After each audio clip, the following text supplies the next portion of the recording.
Couple of big-time gyms from 2022 going at it. We have Shoot the Box, Diego Lima's own, Puro Osso, Allan Nascimento taking on Valley Flow Striking System's own Carlos Hernandez, former regional champion, is Hernandez, and he just continues to put on a winning role. A split decision win on Dana White's Contender Series over a big-time Spanish prospect in Barez, and then a big-time win in the UFC by split decision over one Victor Altamirano, a guy who got it done over with the LFA. Yeah. And for Hernandez, one of the things that I really do appreciate out of his fighting style is the fact that he can really close distance well. He really puts it on a lot of his opponents, and if he doesn't win the first round of his fight, boy, does this guy not get discouraged, because that's what happened in the fight against Barez and in the fight that he had against Altamirano. Really able to rally in those fights. Big second round, big third round. And against a guy like Allan Nascimento, that could prove out to be a good skill to have, because for Nascimento, you might remember him out of his fight of the year that he had on Dana White's Contender Series Brazil back in 2018 against Raulian Paiva. Since then, kind of some weird results. I mean, he loses UFC debut to Tagir Ulanbekov by split decision. Really close fight, but his last time out as an underdog against Jake Hadley's, where Nascimento really kind of put himself out there. Now, was it the most fun fight to go back and watch? Not really. Necessarily, but Nascimento beat Hadley at his own game. So for Nascimento, another great opportunity in this matchup against Hernandez. But Matt, I know I said this the last time out, and I'm going to say it in every single Allan Nascimento fight.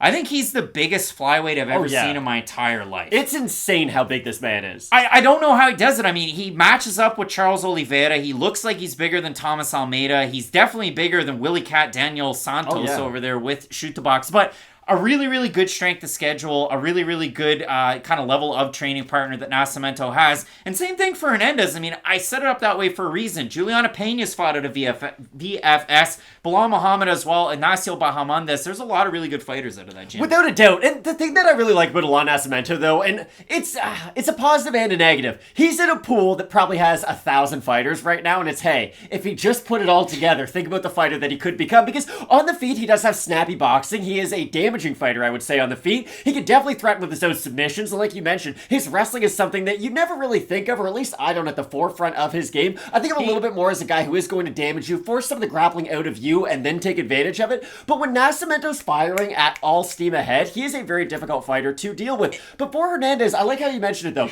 Hernandez is going to have to go through a storm in this fight, and it's going to be a difficult one, especially early on, but like you said, he is not a fighter who gets discouraged. If anything, he does grow as the fight continues, so I think this fight, I know it wasn't on our Fight of the Night screen, but this is one of those fights that could be real dirty, real grimy, and like the second round where both guys are getting hurt. I just think this is a tremendously high-skilled match of 125. Well, and they have really interesting backgrounds. So Carlos Hernandez very much is more boxing-heavy than it is kick-heavy. For Allan Nascimento, Brazilian Jiu-Jitsu black belt, but also he is a Muay Thai specialist, and if you do watch him fight, he fought way back in 2013 for the Legacy FC Bantamweight strap.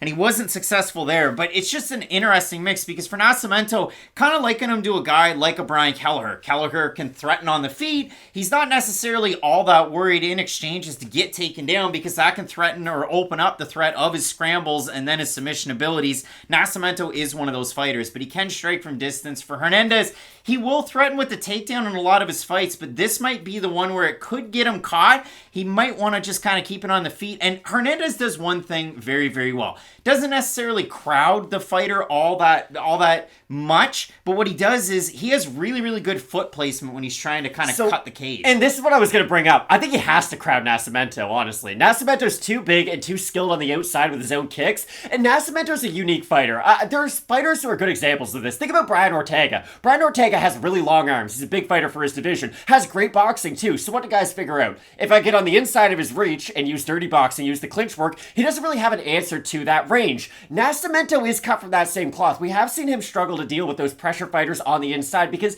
his damaging range is so much at distance to where if you do make it ugly, I think you can start to get to Allan Nascimento if he doesn't ever find a way to incorporate, like when Cowboy Cerrone fought Eddie Alvarez, he just kept on throwing a knee to the body up the middle every time Eddie Alvarez would move forward. I think Nascimento needs to incorporate one of those kind of attacks into his game, just something that can threaten guys from not just pressuring him constantly. Before we do look at the Tapology votes, you might also think, well, Nascimento 19-6 as a pro, Hernandez 8-1, a little bit of a mismatch skill-wise that way, but for Hernandez, you can't forget 2014 IMMAF tournament champion, like for the world, not just for like his state. So that is a big thing. And he also has wins over Charles Johnson, who's also on this card, and Jose Johnson, who's now in the UFC as an amateur. And Hernandez, the only loss is to a big-time one championship fighter in Gustavo Baylart, former Cuban Pan American gold medalist wrestler. So Hernandez has a really, really good level of competition. It just might not show. You got to kind of go through the weeds to look at that. So if we do look over on Tapology for the votes on this one, surprise to us, they are to you.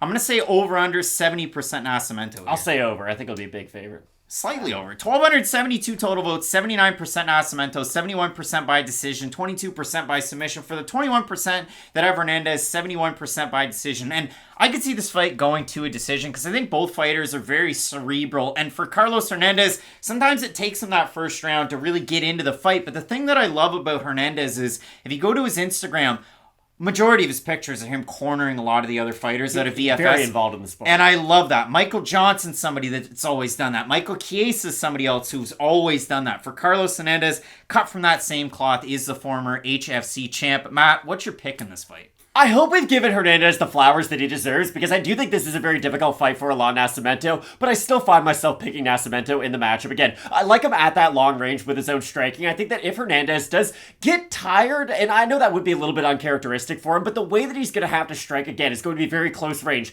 The takedown's probably going to be available to him, and if he does start to tire in that second or third round after there has been kind of a firefight on the feet, I think that's when Nascimento could take advantage, start to use his own grappling, maybe threaten with submission here or there. So I do have Nascimento, but I think this could be a really fun fight. I have no idea how Allan Nascimento makes weight. I have no idea how he makes flyweight. Magic? Like he's giant and he doesn't look the best on the scales, so it always kind of leaves you cause for concern when we do the show on Saturday. I do like Nascimento with the stance switches, with that Muay Thai that he possesses in a matchup like this. For the same reason that I kind of like Victor Altamirano's kicking ability in his fight against Hernandez, and Hernandez was able to get the win in that matchup. So both of us in this one going with the Swiss Army knife, Allan Nascimento to shoot the box, Diego Lima to get the win. Let us know down below in the comments section who you have, because I think this is a really under-the-radar, fun type of matchup. We have so many good ones on this card, headlined by Imavov versus Gastelum. You're going to want to keep it locked in with Fight Night Picks. We always say, let's get into it.